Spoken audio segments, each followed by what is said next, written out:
দেখছেন বার্তা এক নজর। রাস্তায় এখন ভাগাড়, পুরসভার ভাট উপচে রাস্তা খুঁড়ে পরিণত হচ্ছে শহর। দুর্গন্ধের টেকা দায়, শ্রমিকদের কর্মবিরতিতে নাজেহাল শহরবাসী। হেলদোল নেই পুরসভার। হুগলি জেলার সদর শহর হুগলি চুঁচুড়া পৌরসভা 30 নম্বর ওয়ার্ডের 1 নম্বর ওয়ার্ডে সিপিএম এর কাউন্সিলর, বাকি 29টায় তৃণমূল কাউন্সিলর রয়েছে।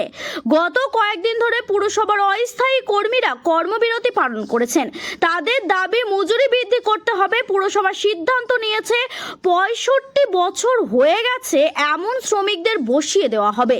শ্রমিকদের দাবি, যারা অবসর নেবে তাদের এককালীন 5 লাখ টাকা দিতে হবে।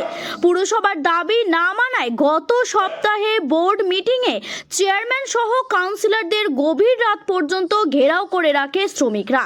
পুলিশ গিয়ে তাদের উদ্ধার করেন। দাবি পূরণ না হলে কাজ নয়, হুঁশিয়ারি দেয় শ্রমিকরা। এমত অবস্থায় নাগরিক পরিষেবা নিয়ে বাড়ছে ক্ষোভ। শহরের ঘড়ির মোড়, পিপুলপাতি, তোলাফোটো, কামারপাড়া, তালডাঙ্গা, খাদি নামের মিয়ারবেল, ব্যান্ডেল, ইমামবাড়া, চকবাজার সহ সর্বত্র আবর্জনার স্তূপ জমেছে। পুরসভার ভ্যাট ভুগছে, রাস্তায় চলে আসছে সেই বর্জ্য। মাছি ভনভন করছে। বৃষ্টির জলে পচে গিয়েছে আলুর খোসা থেকে মাছের আঁশ। একেবারে নরকে পরিণত হয়েছে রাস্তাঘাট। দিনের পর দিন নানা ইস্যুতে পুরসভায় আন্দোলন হয়, যার ফলে ব্যাহত হয় পরিষেবা।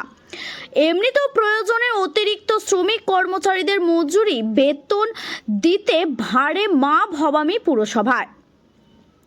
গোদের ওপর বিস্ফোরা হয়ে দাঁড়িয়ে শ্রমিকদের কর্মবিরতি। আর কয়েক মাস পরে বিধানসভার ভোট, তার আগে চুঁচুড়া পৌরসভা অচল অবস্থায় সমস্যায় ফেলতে পারে শাসক দলকে বলে মনে করছেন রাজনৈতিক মহল। হুগলি চুঁচুড়া থেকে রাজেশ দেবনাথের রিপোর্ট, বার্তা এক নজর।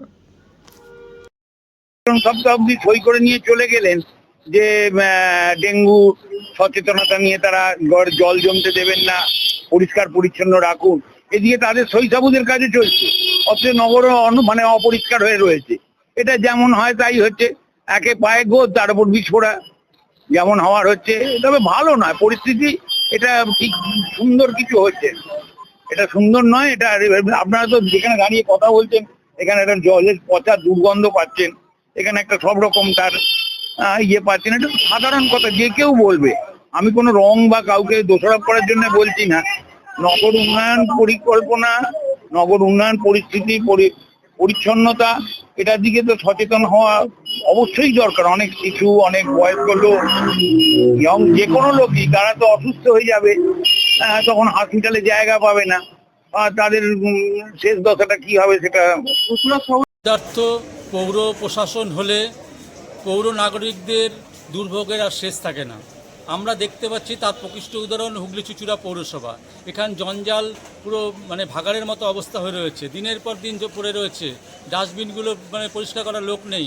এদিকে অচল অবস্থা শুরু হয়েছে, প্রায় 2000 কর্মচারী ধর্মঘট করছে দিনের পর দিন। পৌর প্রশাসন, এখানকার এমএলএ যারা প্রশাসন চালাচ্ছেন, রাজ্য সরকার যারা চালাচ্ছেন, তাদের কোনো রকম ভূক্ষেপ নেই, কোনো রকম কোনো ব্যবস্থা নেই, আলোচনা নেই। এর ফলে কি হচ্ছে, যে এই যে পৌরসভার যে অচল অবস্থা চলছে, তার ফলে চুঁচুড়াবাসীকে সাফার করতে হচ্ছে দিনের পর দিন।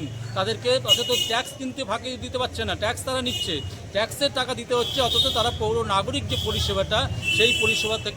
দাদা, হুগলি চুঁচুড়া পৌরসভা নিয়ে অস্থির অবস্থা, যেখানে বিগত লোকসভা নির্বাচনে আপনি চুঁচুড়া বিধানসভায় 8500 ভোটে পিছিয়েছিলেন, সেখানে দাঁড়িয়ে পুরো পরিষেবা ব্যাহত হচ্ছে, সাধারণ মানুষের অসুবিধার সম্মুখীন, যেভাবে আন্দোলন চলছে, কি বলবেন? দেখুন, বহু মানুষ আমাকে ফোন করছে,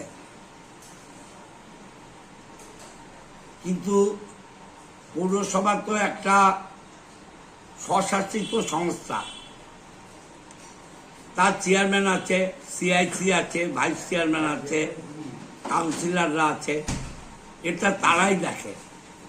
আমার পক্ষে বিধানসভার 7টা অঞ্চল এবং এই 30টা ওয়ার্ড, তাছাড়া সরকারি নানান কাজ আছে, আমার পক্ষে সবটা দেখা সম্ভব না। চেয়ারম্যানরা দেখছেন, তারা যদি কখনো মনে করে আমাকে দরকার আছে বললে নিশ্চয়ই দেখব, কিন্তু স্বশাসিত সংস্থা তাদের নিজেদেরই দেখবার অধিকার আছে, তারা দেখুক।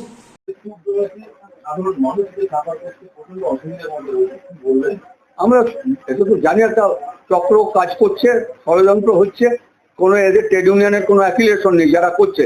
সিআইটু লোক সিপিএম, তাতে কিছু উচ্ছিষ্ট লোক ঢুকেছে এবং ট্রেড ইউনিয়ন আইনে আছে যে যে কোনো স্ট্রাইক করতে হলে নির্বাচন করতে হয় ইউনিয়নের যে সমস্ত লোকের, তারা যদি বেশি সংখ্যায় মত দেয় স্ট্রাইকের পক্ষে এবং 60 ডেজে 60 দিনের নোটিশ দিয়ে স্ট্রাইক করা যায় এবং এরা নো ওয়ার্ক নো পে বেসিসে কাজ করে, এরা এসব করতে পারে না। এবং সারা রাজ্যে যেসব পৌরসভা আছে আমাদের ওপরের নেতৃত্ব